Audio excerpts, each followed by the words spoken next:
Je pense sincèrement que l'une des bénédictions les plus sous-cotées et les plus négligées dans ce monde, c'est le fait d'avoir une bonne santé.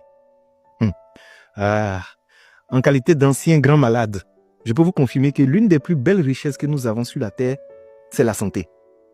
Tu sais, tu peux avoir tous les problèmes du monde, avoir de sérieux problèmes. C'est le jour où tu vas avoir un problème de santé, tu vas te rendre compte qu'en fait, tu n'as qu'un seul problème. La santé.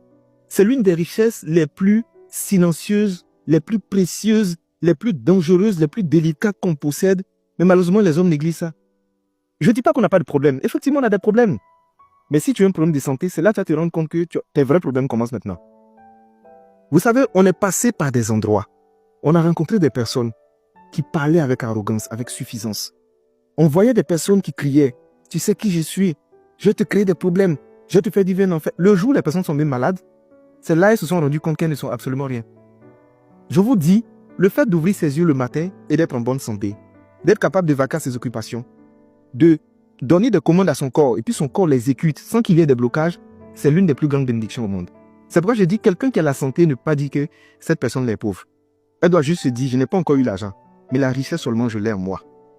Je veux vraiment, en parlant de cette vidéo, dans cette vidéo, donner un message d'espoir à toutes les personnes qui sont malades, qui ne croient même plus en leur guérison. Vous savez, tout le monde peut guérir. Moi, je faisais 27 kilos. Ils m'ont diagnostiqué une maladie chronique. C'est-à-dire, même les médecins, les experts étaient pessimistes en voyant mon cas.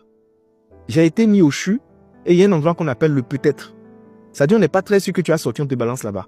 Ils m'ont placé aux urgences, au départ. Il n'y avait même pas de moyens pour payer mes ordonnances. À côté de moi, il y avait un monsieur.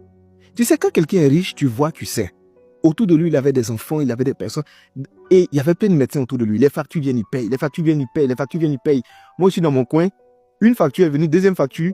Mon cher, mon père est en train de réfléchir à comment il va nous faire sortir des urgences pour m'envoyer dans un autre endroit parce que ça coûtait trop cher. Le monsieur là, nos regards sont croisés. Il était à côté de moi. Il est décédé sous mes yeux. Je suis sorti du CHU. Je suis tombé grièvement malade au Ghana. Ils m'envoient à l'hôpital de Koué. Je me suis retrouvé au milieu des gens. Tout le monde me regardait, ils étaient étonnés. Je suis sorti de là. C'est cette maladie qui était lourde. Et en ce moment, c'est-à-dire, même marcher 5 mètres, c'était difficile. Me laver, c'était compliqué. C'est en ce moment qu'en fait, l'humilité te gagne. Et puis toi, tu t'assois et puis tu dis, mais moi, mais c'est rien quand même. Hein. C'est notre caleçon qui est gros. Sinon, il n'y a rien dedans. Je vous assure. C'est pourquoi je vais dire aux personnes qui aujourd'hui ont une bonne santé, préservez votre santé au-delà de tout. Il y a des gens qui prennent toujours des risques dans leur alimentation, dans leur vie au quotidien. Tu es jeune comme ça, tu marches, tu es essoufflé. Tu fais pas de sport. Tu te nourris mal. Tu ne dors pas.